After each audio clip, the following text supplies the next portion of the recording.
तस्य ज्ञानाञ्जनशलाकया चक्षुरुन्मिलितं येन तस्मै श्रीगुरुवे नमः। श्रीचैतन्यमनोभीष्टं स्थापितं येन भूतले स्वयं रूप तदा मायं ददाति स्वपदान्तिकं। वन्देऽहं श्रीगुरुन् श्रीयुतापतकमलं श्रीगुरुन् वैष्णवंश्च श्रीरूपं साग्रजातं सहगणा रघुनाथान्वितं तं सजीवम् सात्वैनं स्वावधूतं परिजनासाहितं Krishna चैतन्यदेवं Shri Radha कृष्णपादान्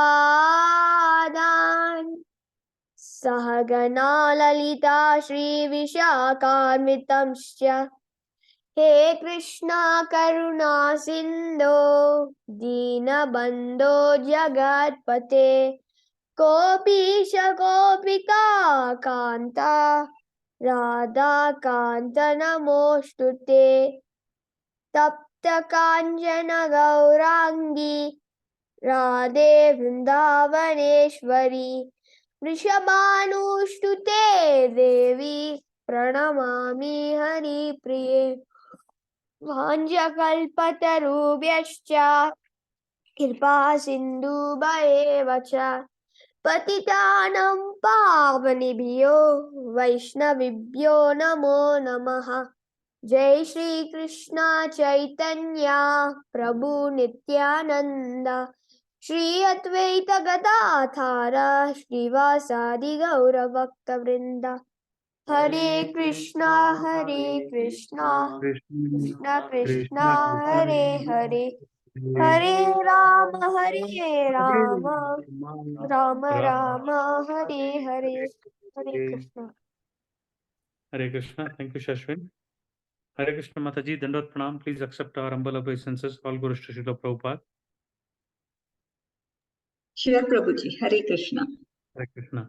Mataji, we are reading from the Srimad Bhagavatam, Canto 2, first chapter, and then today's verse is verse number 20. Yes. We hand it over to you, Mataji. Okay, sure. Thank you, Shashwin. You have grown up. You've become a big boy now. I can see. Om Ajnanatimirandasya Jnananjana-Shalakaya Chakshurunmilitam Yena Tasmai Shri Gurave Namo Om Vishnupadaya Krishna Prashtaya Bhutale Srimate Bhaktivedanta Swami Iti Namine Namaste Saraswati Devi Gauravani Pracharine Nirvishesha Shunyavadi Pashaita Deshatarine Jai Shri Krishna Chaitanya Prabhu Nityananda Shri Advaita Gadadhara Shivasadi Gaura Bhakta Vrinda Hare Krishna Krishna Krishna Hare Hare Hare Rama Rama Rama Hare Hare. Om Namo Bhagavate Vasudevaya Om Namo Bhagavate Vasudevaya Om Namo Bhagavate Vasudevaya Narayanam Namaskrityam Naram Chaiva Narottamam Devim Saraswatim Vyasam Tado Jayam Udirayet Srinivata Swagata Krishna Punya Shravana Kirtanah Hridayantastovi Abhadrani Vidunoti Surat Sadam Nashtaprayeshu Abhadreshu Nityam Bhagavata Sevaya Bhagavati Uttamasloke Bhakti Bhavati Nashtaki. Hare Krishna. So, dear devotees, I think we are trying to get into the Ashtanga Yoga part of the second canto, first chapter now. So, a little more attention is needed. So, we will try to do the verses from 15 to 20 today. And I think we have seen till verse number 13 or 14 last week. And I think with my class, I mean. So now that you are familiar with verse number 15 to 19, I'll try to say a few things before we dive into number 20. So that is what we would do. So we would be covering 5 verses for today. So let's get started, dear devotees. So now Sukadev Goswami, he is going to present another popular opinion, that is about performing Ashtanga Yoga to attain liberation. See, we all have heard about the fact that, see, we had some questions that were asked by Parikshit Maharaj, and the answer was that the highest goal to Parikshit Maharaj's question, the answer was that the highest goal one can attain is prema. So, and how that can be attained? Shravana, Smarana, Kirtanatmika Bhakti. Okay, this is how you attain the goal. The highest goal is the prema. And of the three, meaning Shravana, Smarana, Kirtanatmika Bhakti, if you were to ask which is the best, then Harinam Sankirtan is the topmost. And definitely, we understood 7 days is good enough to achieve perfection of that. So all this has been communicated to Parikshit Maharaj, isn't it? So in one sense, all the questions that have been asked by Parikshit Maharaj has been answered. But then he starts, amongst the people who are here, see, there are so many sages we know. They all also have opinions, isn't it? And they thought one of the very popular opinion was impersonal liberation is the topmost goal. Oh yeah, I think impersonal liberation is the topmost goal. And the way you can attain impersonal liberation is through Ashtanga Yoga. This is one of the popular opinions. One amongst the sages, those people in the sages group itself, they may have this opinion, and many people had that opinion. So, in order to address the opinion, which is one of the popular opinions, he starts to address this point. What does he present now? He's going to present another popular opinion of performing Ashtanga Yoga to attain liberation. So now, as you know, we have described so that Bhagavatam from verse 2, so the first 3 verses of Bhagavatam, we understood that Bhagavatam does not speak about Kaitava Dharma, isn't it? It means Bhagavatam does not recommend Kaitava Dharma. Bhagavatam does time and again only, it speaks about other processes like karma, jnana, ashtanga yoga. Why it is speaking about it? It has to speak only about pure devotional service, isn't it?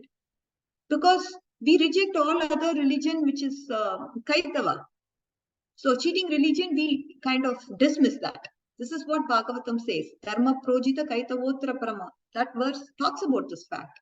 And now, why are we talking about Ashtanga Yoga in Bhagavatam? Question may come, isn't it? Anybody knows what the answer is? Why we are talking about Ashtanga Yoga, Karma Yoga or Jnana Yoga in Bhagavatam? Should talk about pure devotional service, isn't it? Because that is what Bhagavatam is all about. Any idea, dear devotees? Just wanted to ask this question. Hare Krishna. Hare Krishna, Indulika. Hare Krishna. Correct me if I'm wrong. I think for the impersonalists who doesn't believe in the Lord, they have a means to reach the Brahman realization. So they use all these yoga systems. Correct. Yeah? Yes, Mataji. So the point here, why Bhagavatam specifically, yes, impersonalists want to attain Brahmajyoti, and for that they go through the Ashtanga Yoga process. All that is perfect. Yes, they do that. But why Bhagavatam talks about it? Bhagavatam is not meant to explain those processes, isn't it?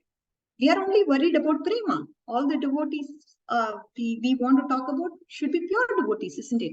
But anyways, the answer to this question is that so when you look at Ashtanga Yoga or all other processes like karma, jnana, they are all described in 2nd canto, 3rd canto, 6th canto, 11th canto, in the teachings of Uddhava.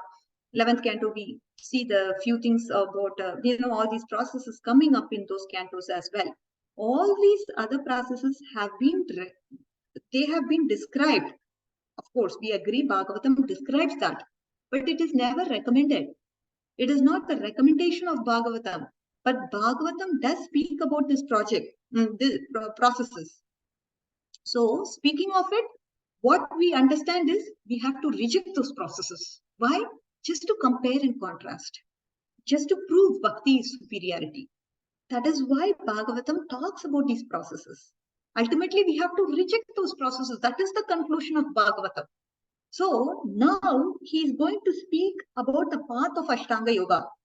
So Ashtanga Yoga, as you may know, we are having 8 limbs, isn't it? Yama, Niyama, Asana, Pranayama, Pratyahara, Dharana, Dhyana, and Samadhi. So when you look at Yama and Niyama, they are the do's and the don'ts. What is the generic lifestyle which is favorable for the practice of Ashtanga Yoga? So that is the do's. Then Yama. This is Yama. And Niyama. And then Asana is there. Niyama are the don'ts. And then Asana. Asana is the bodily posture that is favorable to regulate one's prana. So when the bodily posture is properly set, then comes the niyama when the prana is regulated. Why prana should be regulated? Because by regulating the prana, what happens is we are regulating the mind. And if it is regulated, if the prana is regulated and controlled, then we can focus on meditation of Paramatma within. So the yama, the niyama, the asana, pranayama, and prana, and when the prana is controlled, what happens? The mind is controlled. And when the mind is controlled, then one can control the senses. So then comes pratyahara. Pratyahara means controlling the senses. Then after pratyahara comes dharana. So dharana means when the mind and the senses are fairly controlled, one can fix his mind in meditating internally on Paramatma. So that is dharana. So this is where generic meditation on the form of the Lord within the heart is taking place. After pratyahara comes, as we said, dhyana. Sorry, after dharana comes dhyana. Dhyana is more focused form of meditation. So means we are going to discuss about what this dhyana exactly means. You know, in dharana we mentioned it's a generic meditation on the form of the Lord without focusing on a particular limb of the Lord. But here in dhyana, we'd be focusing on a particular limb. So that is dhyana, and then samadhi is when focused meditation becomes so deep that no longer one is distracted by any kind of external stimuli. That person is in samadhi. He's just so deep into his meditation that nothing bothers from outside and inside. So at the point, one has reached the stage of Brahma Bhuta Prasannatma, Nasochati Nakangshati. So he attains the Brahma Bhuta stage and he's ready for liberation. So this is Ashtanga Yoga in brief. So as you understand, you know, once somebody is able to get to the stage of Jivan Mukta, then enter into Brahma Jyoti, this is kind of what we'd be discussing as far as Ashtanga Yoga goes. So as I told you, I just gave you an overview of what is Ashtanga Yoga. Now, coming to the 15th verse. Now, the 15th verse says, so the time of death has arrived. A man devoid of fear should cut when the time of death has arrived. What should the man do? He should cut the weapon of detachment.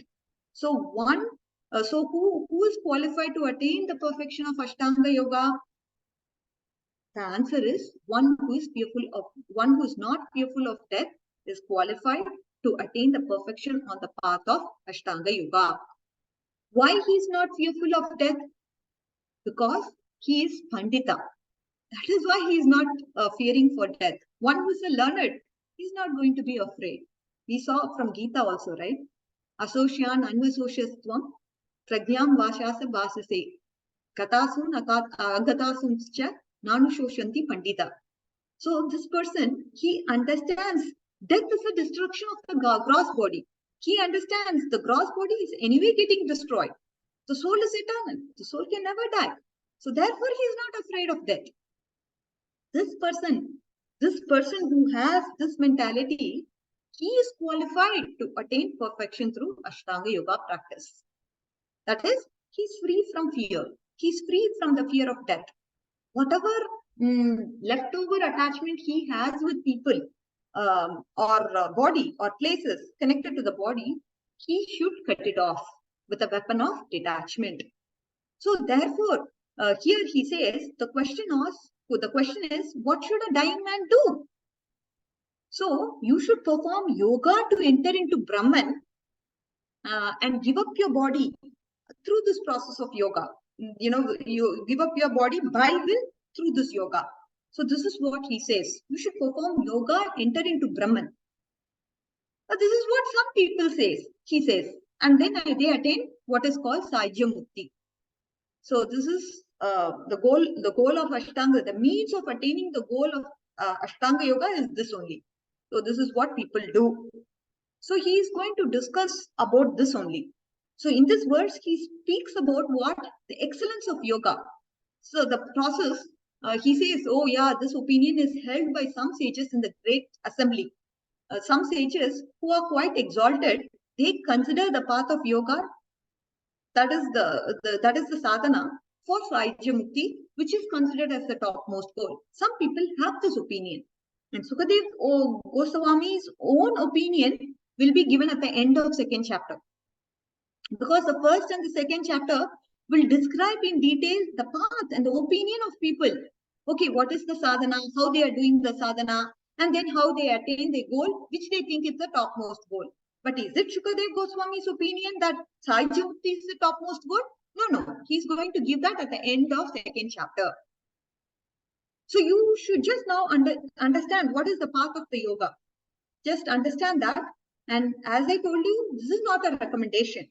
You will have to wait till the end of description of yoga to see whether Sukadev Goswami is recommending this path or not. You're understanding? So you will clearly be able to understand that this is not the recommendation by Sukadev Goswami or Srimad Bhagavatam. Sukadev Goswami is presenting to create a favorable contrast to see the glory of bhakti, dear devotees. That is why it's being spoken. You can just compare in an ordinary day-to-day life. If you were to look at the medical reports, be it a blood test report or pathological report or anything for that matter, there is RBC count, there is some other count, eosinophilus count. Numbers are there on the right side, and it will give a reference number as well. Say, for example, the normal range is 4 to 8, or less than 4 is considered low, greater than 8 is considered high for diabetes or blood sugar. Like that, there is a comparative reference chart. And this will help you to compare. And that will actually give you more sense. If I just say, yeah, bhakti is the best for sadhana to attain the highest goal, prema, how are we to understand that? No, some people don't agree to it. So how can they also agree to it? How can everybody unanimously agree to it? By comparing and contrasting it. That is the way it is being done in Srimad Bhagavatam. So therefore, Bhagavatam actually describes the other paths to create a frame of reference to understand what? The glory of bhakti. Otherwise, the glorification will lack the frame of reference, not being completely able to appreciate the glory of bhakti if it's not compared with other processes. So he says that if one person who is devoid of the fear of death, how he is able to do that? By cutting the weapon of detachment. He cuts off all the desires for his body and things related to his body, such as his wife, son. And this is expected of an Ashtanga yogi, isn't it? He should be fairly detached. And how does detachment come? Detachment comes from the previous practice of Nishkama Karma Yoga. So by Nishkam Karma Yoga, what happens is his heart becomes fairly, he slowly becomes detached, and in the sense he becomes free from this material desires, and because of which he develops detachment. And at this stage, he is ready to practice Ashtanga Yoga because he has that fair level of detachment within him. So then he talks about the basic question in verse number 16 and 17. So he just tells about the fact. So this is verse number 15. What we saw in verse number 15, we saw that the person who can attain the perfection in Ashtanga Yoga, the person who is free from the fear of death, he is the one who is capable of attaining perfection in Ashtanga Yoga. And how he is able to get that freedom from death, fear of death, how he is not fearing for death, that is because we understand that he is able to cut that with the weapon of detachment. And this is through the previous process of performing Nishkam Karma Yoga. He's having this fairly detached heart. Okay, and now he's ready to do the limbs of Ashtanga Yoga. All right, all right, dear devotees. So moving on to verse number 16 and 17. So here he says, the person controlling his senses should leave his house. So, yoga, can it be practiced by sitting at home? No. The person has to leave his home. He has to leave his home to practice yoga. He should be dedicated to controlling his senses.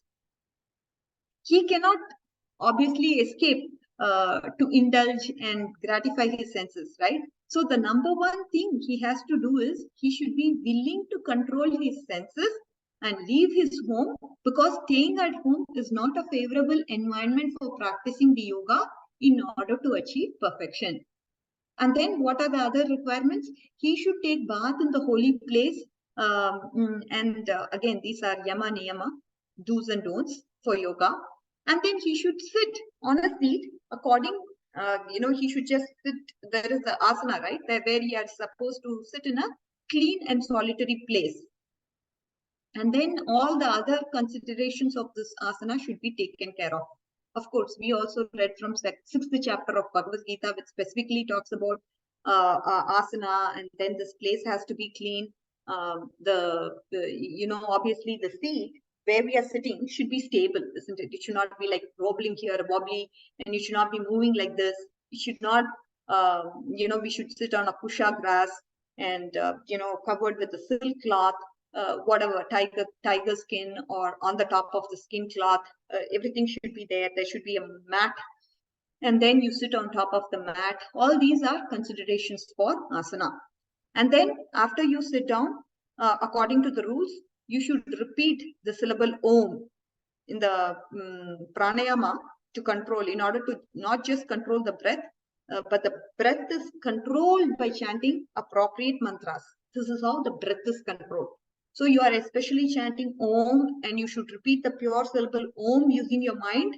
And in this way, you're controlling your breath. So this is pranayama, where the mind is becoming motionless. Okay. So while remembering the Om, you make the mind motionless. So this is pranayama. Pranayama is what you're doing. So what all we saw? Yama, niyama, asana, pranayama. The first 4 stages we saw. And now Sukadev Goswami is describing this to indicate, because if he says bhakti is superior to Ashtanga Yoga, then what is Ashtanga Yoga? Like someone goes, maybe they're asking, right? What is this? We are not able to understand how you are able to come to an agreement that bhakti is superior to Ashtanga Yoga. And then say, for example, so Darwin's theory you say is ridiculous. And you have to give a reasonable explanation why Darwin's theory is ridiculous. Or you have to make a comparison to Vedic study to say that, see, this is what Vedic study is, and this is why Darwin's theory is not good. Whatever it is, we have to get a comparative reference and then help them understand this point, that this is bad or this is good. So that is the number one point. So when it comes to understanding the scriptures, we understand it's the faith that matters, right? Faith is what would enable a person to do bhakti. If faith is not strong, you will not be able to do bhakti in a way that is supposed to be done. So in order to get that faith, obviously intelligence has to be complemented. That is, the study of scriptures should be done so that with intelligence the faith can develop. And again, faith comes by the mercy of the pure devotees of the Lord. If you have to get Dhrida Shraddha, only through the blessings of the pure devotees, we would be able to get that kind of faith, especially the pure devotional faith that we are talking about. Now, so we understood the first 4 stages of Ashtanga Yoga. After this, what is Sukadev Goswami trying to tell? This is something that we would be seeing. So in this way, as I told you, faith and intelligence complement. Ultimately we have to understand faith is the foundation of intelligence. Without faith, one cannot assimilate any kind of intelligence. So we have to have, okay, this Bhagavatam, it's the, it is the book that I need to follow, and whatever Bhagavatam says, I have to follow. For that, you have to have trust in this book Bhagavatam, because you're gaining, that is the source of knowledge for you. If you're not willing to accumulate knowledge from Bhagavatam, and if you don't understand it's not different from Krishna, then obviously you're not going to take the message from Bhagavatam, isn't it? So that for everything, faith acts as a foundation, right? So he says, Dhira represents the first stage of Yama, such as Brahmacharya. So Yama, again, what are the Yamas? Bathing in the holy rivers, that is the second stage of Niyama, that is do's and don'ts. Yama means don'ts. Niyama means do's. Whatever you should do, what are we supposed to do? We are supposed to bathe in the holy waters. What are we supposed to not do? We are supposed to not do, meaning we should refrain from sense gratification.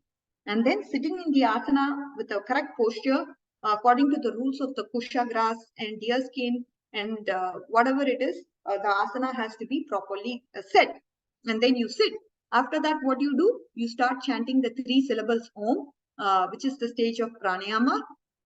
And by this, we are completing the 4 stages of the Ashtanga Yoga. Now comes the 5th stage. So the 16th and the 17th verses of the first chapter of second canto of Bhagavatam talks about what? It talks about the first 4 processes of Ashtanga Yoga. Now comes the 5th one. What you should do? The 5th one, the 5th stage we are going to talk about, which is Pratyahara.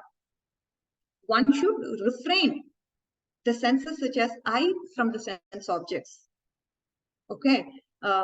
Again, very important point that is brought about by our Acharya Srila Vishnu Chakravarti Thakur is, here the Sanskrit word akashan is used. Akashan is used, akashan means eyes. Okay. In Sanskrit, we have dual, plural. I think there is some term with regards to grammar. Akasha here is not used in dual sense, meaning akasha means we usually will think it's 2 eyes, but it's not like that, it seems.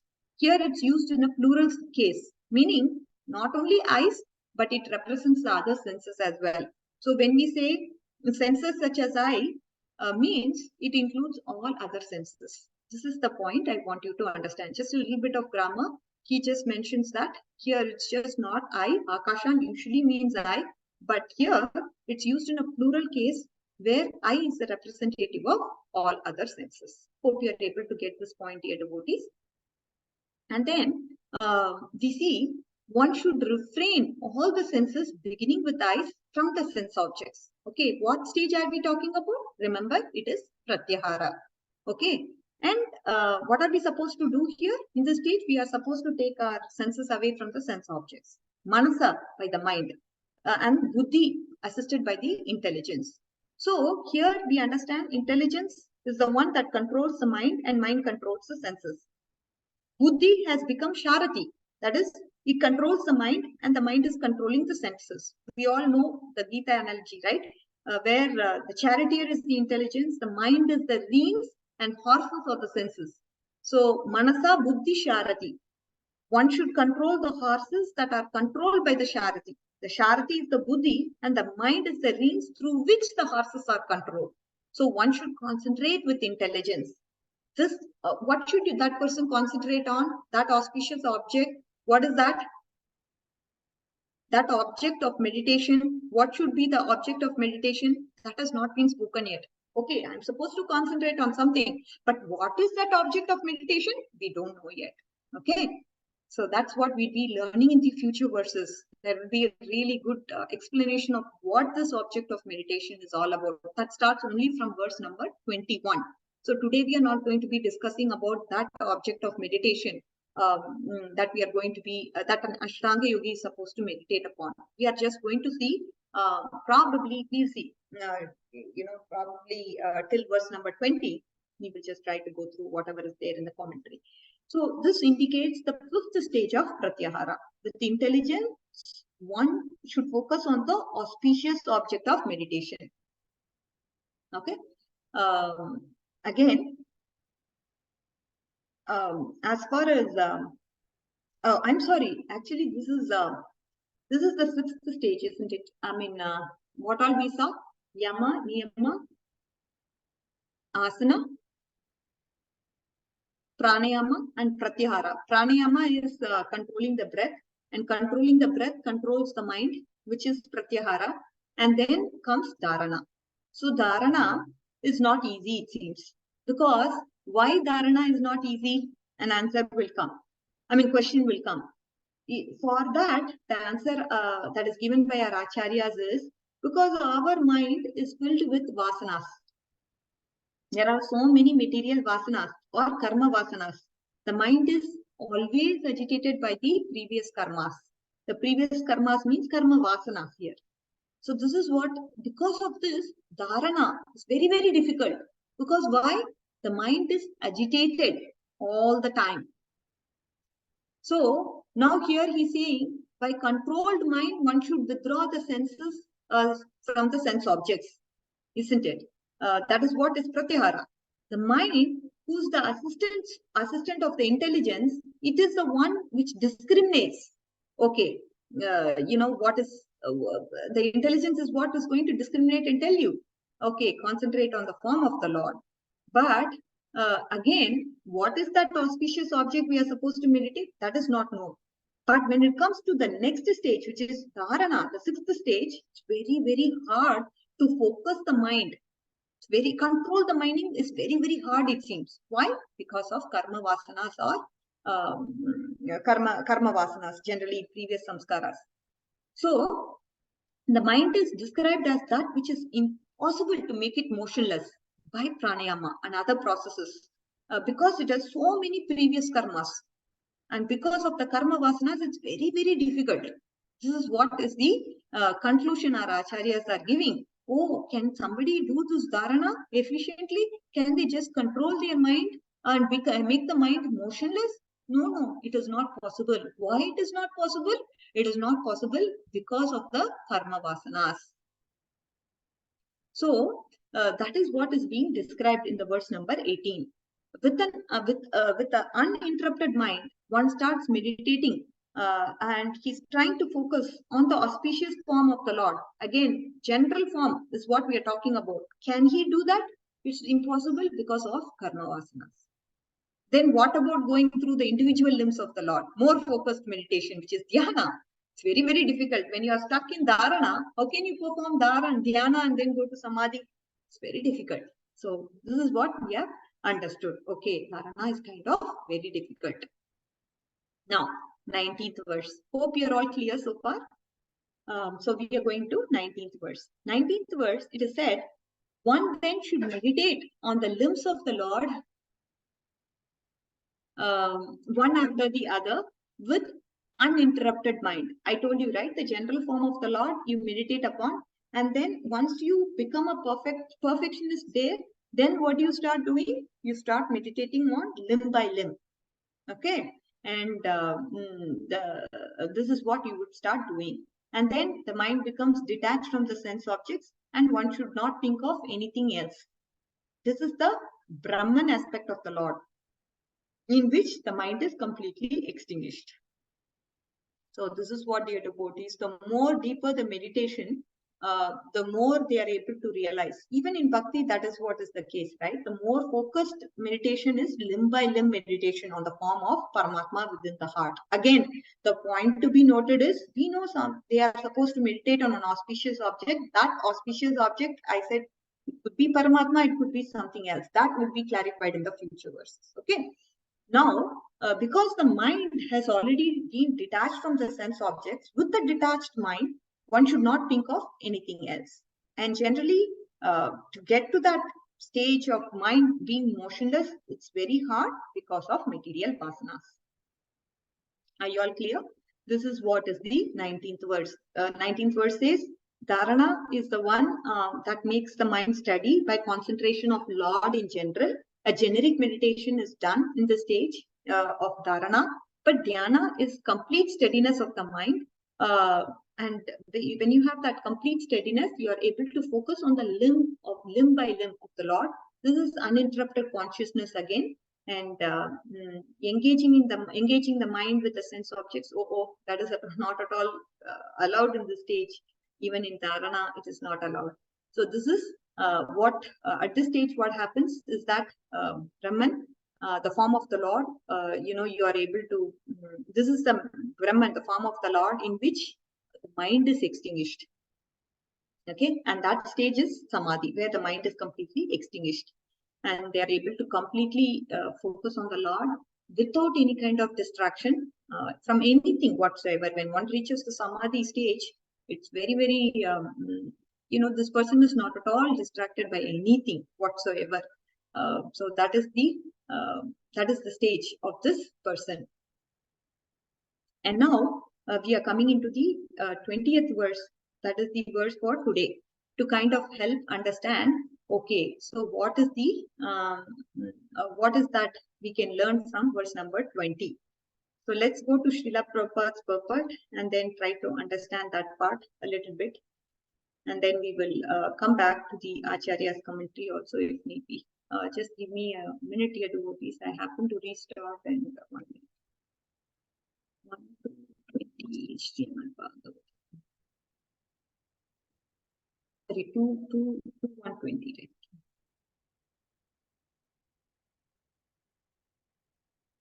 Right? Okay. So one's mind is always agitated by the passionate mode of material ignorance and bewildered by the ignorant mode of nature. One can rectify such conceptions by relation of Vishnu and thus become pacified by cleansing dirty things created by them. So what is the process by which you can become successful, cleaning your mind and all that? Because we understood, right, in the Dharana stage itself, oh my God, because of this distracted mind, you are not able to focus. And why this distracted mind is there? Why it's distracted? Because of previous vasanas.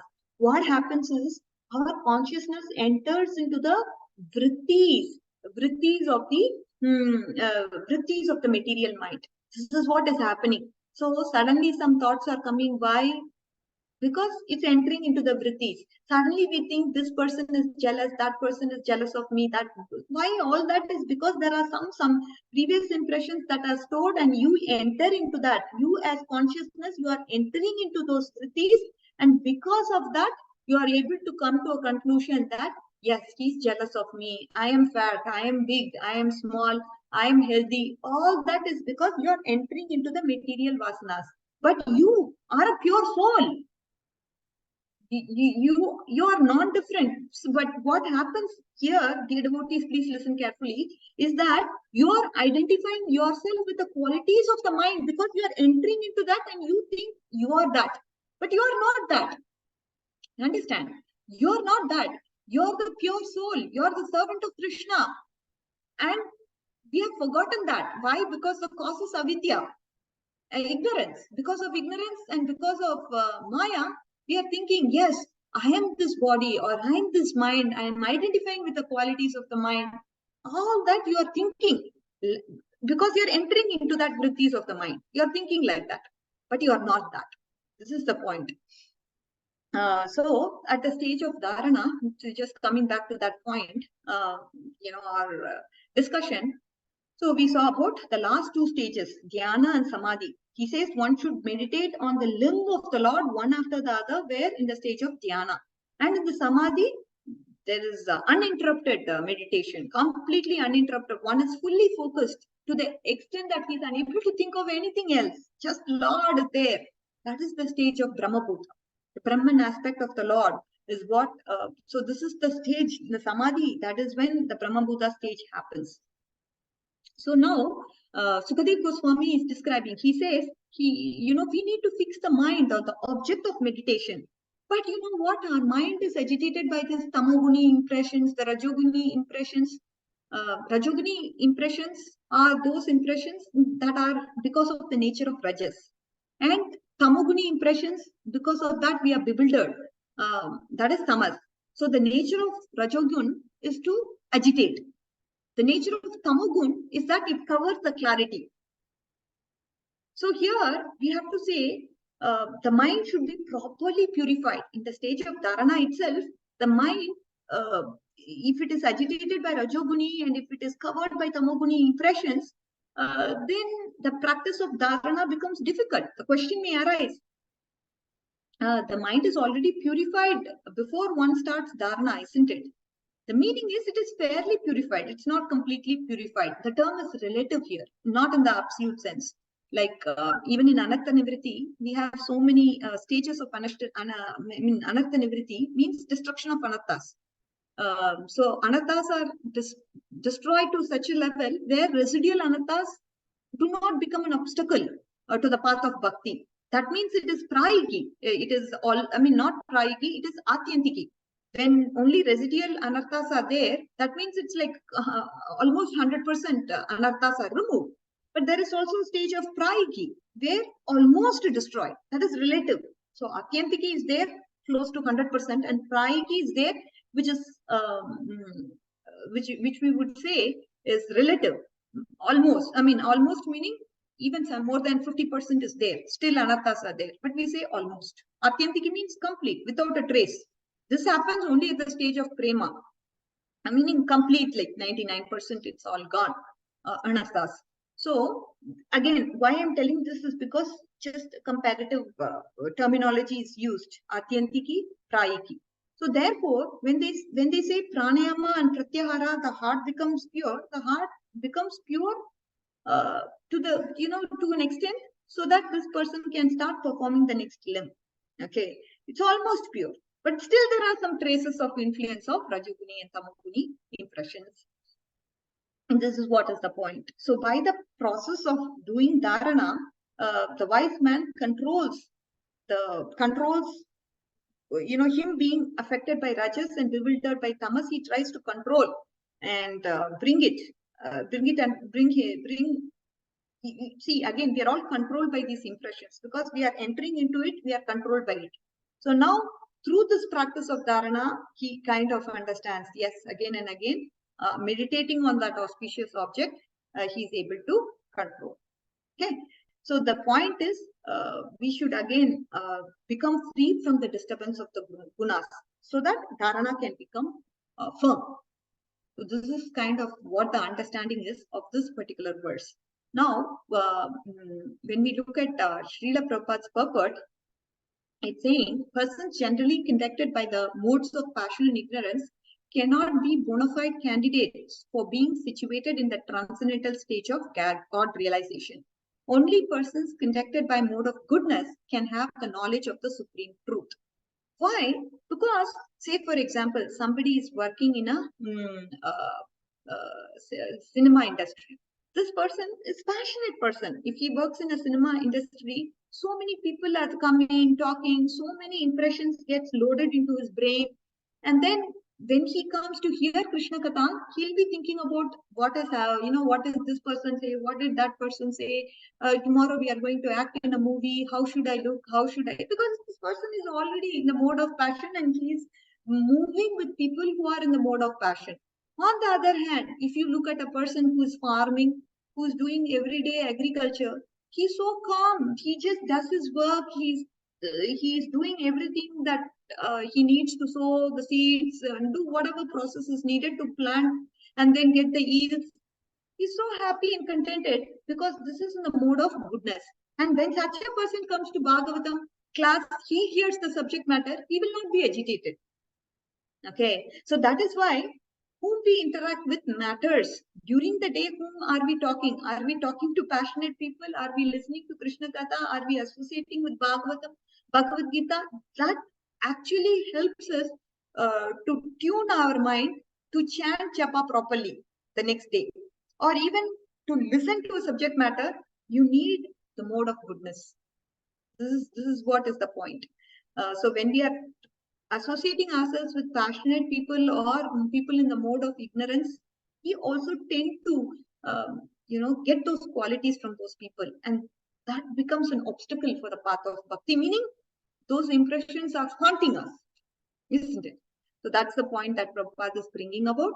And those who are too much after wealth and women can rectify their leanings only by constant remembrance of Vishnu in the feature composed of impersonal potencies. Generally, impersonalists or monists are influenced by modes of passion and ignorance. Such impersonalists think themselves as liberated souls, but they don't have the knowledge of the personal feature of the absolute truth. They are impure in heart on the account of being devoid of the personal feature of the absolute. So in the Bhagavad Gita, it is said that the knowledge of the person, in the Bhagavad Gita, it is said, after many hundreds of lives, the impersonal philosopher surrenders on to the Supreme Personality of Godhead. To acquire such a qualification of God realization in the personal feature, a neophyte impersonalist is given a chance to realize the relationship of Lord in everything by the philosophy of pantheism. So now, dear devotees, we need to understand that, see, some people are not fortunate enough to understand the personal feature of the Lord, right? They just understand and realize, okay, Brahman is the highest, and that is the ultimate goal. This is what they look for. And when does such a person understand? When does this impersonalist understand that the goal of life is to go back to Krishna and serve Krishna? When does he realize that? Only by the association of devotees. If he doesn't have that sukriti, if he doesn't come across a devotee, a pure devotee of the Lord, he will not know about the glory of bhakti. Glory of bhakti being the only sadhana to attain the highest goal, prema. So again, we have seen Savai Pumsam Paro Dharma, that verse 1.2.6. That verse talks about, okay, what is what is that? It answers to Parikshit Maharaj's question when he asked, okay, what is the highest goal and how can that highest goal be attained? Right? Sadhana Bhakti is the process through which Prema Bhakti can be achieved. This is the conclusion we saw in Savai Pumsam Paro Dharma. So again, people who are impersonalists, they can realize the absolute form is the highest. How? By the association of devotees. No other way, no other way, no other way. So we need to understand that. So with this, we will conclude, dear devotees. I know we have 5 minutes now. I can answer any kind of questions you may have during this time, and then we can conclude. Okay. So now, Panchakalpatarubhyasya Kripasindubhyeva Patitanam Pavanebhyo Vaishnavibhyo. Hare Krishna. Thank you, dear devotees, and please let me know if you have any questions. Hare Krishna. Hare Krishna, Mataji. As usual, nice class, nice explanation, deep philosophy. And you talk nicely about all the procedures of the yogas that it's been written in these verses. We know Ashtanga yoga also is not easy. So when some people realize that, okay, Ashtanga yoga, I have to leave home, I have to sit in a secluded place, I have to sit by back erect, I have to control my breathing, I have to utter the word Om, and I have to close my eyes, just look at the tip of my nose. All these things, it's not easy at all. But sometimes, like let's take the case of Dhritarashtra. He, as you said, you need to get the association of devotees. So when Vidura comes back, then Vidura instigated him, right? You have to leave this place. He didn't want to leave. So the pure devotees association make him realize the presence of the Lord. And then he left home. And then he practiced Ashtanga yoga. And then he left his body. And when he merged in the effulgence, again, he continued his spiritual life because Vidura has already put that seed in his heart. And he took that advice from Vidura. So association of devotees is very, very important.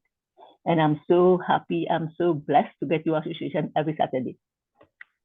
During the week, I cannot join the class. I have the commitment of the class. So I cannot miss your class. I love it. Thank you so much. Hare Krishna. Thank you, Mataji. You are very inspiring. Every class, whenever devotees come and attend it regularly, it makes us feel good for the speaker as well. And you bring out very valuable summary points. So thank you so much, Mataji, for your kindness. Thank you. Hare Krishna. Hare Krishna.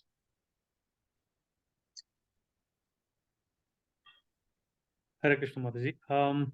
I just wanted to ask, when Dhruv Maharaj was meditating on the Om Namo Bhagavate Vasudevaya, so what kind of process he was following, Mataji? In the sense, is it also a control of senses, what we discussed just today? So again, I have to go through the commentary per se, Prabhuji. From an external point of view, it looks as if he's performing Ashtanga Yoga. But he's actually a pure devotee of the Lord, Prabhuji. This is what I have heard. Again, when we come there, I can specifically refer to the purports which talk about that particular thing. It will look as if he's doing Ashtanga Yoga, but I have heard comments to say that Sri Dhruv Maharaj is pure devotee of the Lord. That's why Chaitanya Mahaprabhu, he has heard his story so many times, again and again, with Rai Ramanandan and all that. But yeah, we will definitely get to the particular verse and Acharya's commentaries and Srila Prabhupada's commentaries. But this is what I have heard, at least from the people around Prabhuji. When it comes to Dhruva Maharaj. Go ahead, Mataji, if you have any other points to add. No, Dhruva Maharaj, he had the best guru, Narada Muni. Yes. So so maybe from Narada Muni, he kind of went above this Ashtanga Yoga. He may be looking like he was performing Ashtanga Yoga, but then because he wanted to see the Lord, right? He wanted to see the Lord. He didn't want to merge in the effulgence. He wanted to see the Lord, to meet the Lord. So his goal was higher, right? Correct. So when the Lord touched him on his forehead, he was given that intelligence to chant and everything. Yes. So we can, but again, as Mataji also mentioned, it may look as if he's performing Ashtanga Yoga, but he's definitely pure devotee. We'll look into more aspects when it comes there. Because I think, we've completed first chapter so soon, so no wonder we will complete second also. If we go on in the space of having Bhagavatam every day, then definitely we can come to fourth canto as well. Thank you, Mataji. Thank you for your insights. And if there are no other questions or comments, can I request Indulekha Mataji to end the session? Hare Krishna, Mataji. Hare Krishna, Prabhuji. Hare Krishna, everyone. I would thank all of you for attending the class. And Mataji's class is outstanding. I may say that she goes deep into all the philosophies and into verses, and she does her research before coming on this platform. As usual, I admire her for sure. And here we get the knowledge that instead of doing all these procedures, going through all these procedures of doing the Ashtanga Yoga, the Jnana, and every yoga that is coming. So at the end, the Lord will say, all this is for nothing, because we have a relationship with the Lord, right? With Krishna. And if we go in the Brahman, what we do, that is the effulgence of the Lord. There's nothing there, it's void. So our soul has a loving relationship, and we are looking for that love. And we are looking, but unfortunately, in this material world, we look it in the wrong place. So when we go to the effulgence of the Lord, we come back after our all our sacrifices we have done. After that piety is done, completed, we come back here, and then we realize the Lord. So instead of doing all this, the simple and best thing is to do loving devotional service to the Lord and go directly to Him and back to His abode. Hare Krishna. So Akshirvancha Kalpatarubhyasya Kripa Sindhubhai Vacha Patitanam Pavanebhyo Vaishnavebhyo Namo Namaha. Hare Krishna. Grantaraj Srimad Bhagavatam ki jai, Ananta Koti Vaishnava ki jai, Srila Prabhupada ki jai. Hare Krishna. Hare Krishna. All glories to the Ascended Lord. Hare Krishna. Thank you, All glories to the service, Mataji. Hare Krishna. Hare Krishna. Thank you, Mataji. Hare Hare Krishna. Krishna. Hare Thank Krishna. you, everyone. See you next week. Hare Krishna. Hare Krishna. See you next Thank you, week. Prabhuji. Thank you, Mataji. Hare Krishna.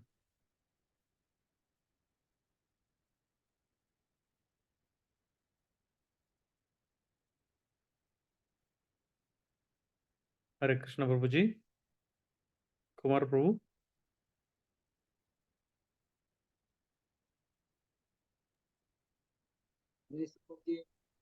Hare Krishna, Prabhuji. So I will inform Madina Sharan Prabhu tomorrow for his class. So when Mataji is coming back, Prabhuji?